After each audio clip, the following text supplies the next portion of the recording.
what's up? Moi je rentre du travail là. Ouais, journée plutôt cool. Au fait, tu connais la dernière? Tu te souviens qu'on avait eu une conversation super intéressante sur le prélèvement à la source? Et ben à midi, on a remis le couvert sur les impôts. C'est l'alternant qui a ouvert le débat. Il a demandé pourquoi l'État était si schizophrène. D'un côté, on a un niveau d'impôt et de prélèvement obligatoire parmi les plus élevés de l'OCDE, et de l'autre, une ribambelle de niche pour baisser la pression fiscale. Plus de 450. Il y a plus simple, non? En fait, notre boss nous a expliqué que la niche fiscale est le moyen utilisé par l'État pour encourager les contribuables à orienter leurs investissements dans une direction. Par exemple, pour encourager la construction, et plus spécifiquement la construction dans des zones locatives tendues, l'État a mis en place la réduction d'impôts avec la loi Pinel. Bien sûr, en contrepartie de leur avantage fiscal, toutes les niches imposent aux contribuables de respecter des prérequis ou des obligations, comme des plafonds, des durées de détention, de location ou d'autres critères.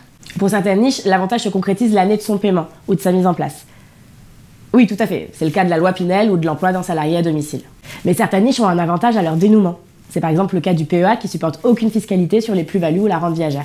Et là, notre alternant lui a demandé, direct et sans filtre, comme d'hab, « Et vous, patron, vous avez mis combien de dispositifs en place pour payer moins d'impôts ?» Le boss est plutôt favorable à l'impôt, mais il considère le niveau de taxation confiscatoire. Du coup, il voulait baisser son impôt coûte que coûte. Avant de penser diminution de son impôt, son conseiller lui a demandé de penser projet, puis de réfléchir aux solutions pour y parvenir. Et c'est là que l'optimisation fiscale pouvait devenir la cerise sur le gâteau. Le boss voulait préparer sa retraite, et son conseiller lui a donc proposé d'investir en immobilier. L'immobilier est un placement que le boss aime bien d'ailleurs. C'est un investissement tangible, on peut l'acheter à crédit, et en plus il y a sa contribution sociétale, car on manque de logements en France. Sa conclusion avait été qu'investir en immobilier lui convenait, en tenant compte des contraintes et même sans avantage fiscal. Alors quand son conseiller lui a indiqué l'avantage fiscal, le boss l'a pris comme un levier de performance supplémentaire. Et alors? Ah bah il nous a pas dit le nombre d'opérations qu'il avait fait. Mais vu la discussion, à mon avis, il a dû en faire plusieurs. Et donc là, Arnold... Ah bah oui, il était là depuis le début. Oui, non, plutôt discret cette fois-ci.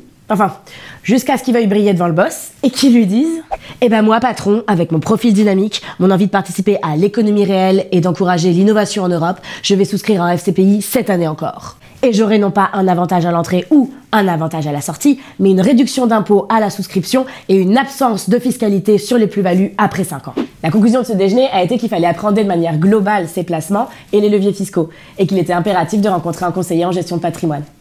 Mais Arnold a insisté. « Ah patron, vous avez totalement raison, hein. Moi si je fais du FCPI, c'est uniquement dans un but patrimonial.